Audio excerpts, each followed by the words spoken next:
que la déclaration du ministre de l'Intérieur ou des députés n'ont rien à voir avec la loi.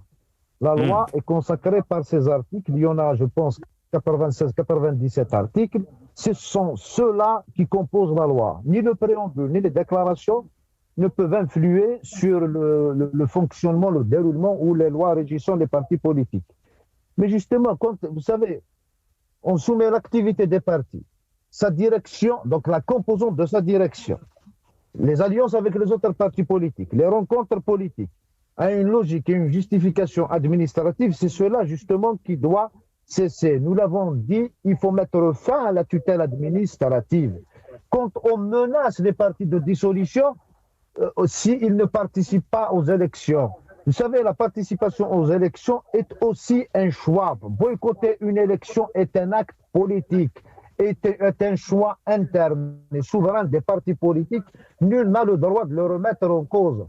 Maintenant, c'est aux militants, c'est aux citoyens, c'est aux électeurs de décider du sort d'un parti politique, s'il existera ou non. Parce qu'avant tout, un parti est aussi un porteur d'un projet, d'une vision, d'un programme, d'un projet de société pour le peuple, pour l'avenir et pour les futures générations.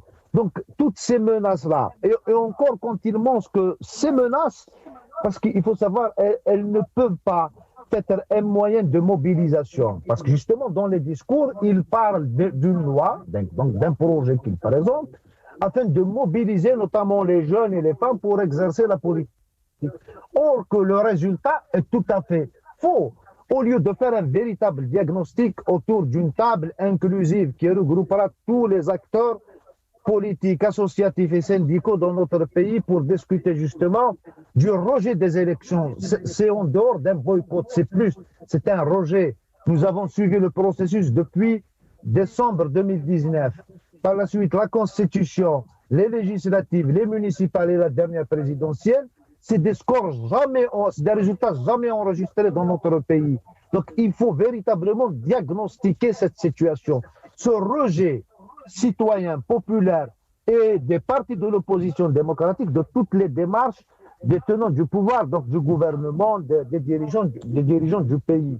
Et on ne peut pas, vous savez, s'il n'y a pas, pour garantir une véritable participation politique, il faut justement encourager à travers le débat public, à travers la libération de ces espaces.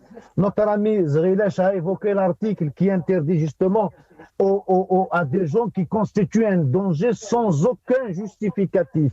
Nous l'avons dit qu'il faut confier exclusivement à la justice la compétence de trancher sur les litiges de sanctions, bien évidemment, dans le respect de la Constitution.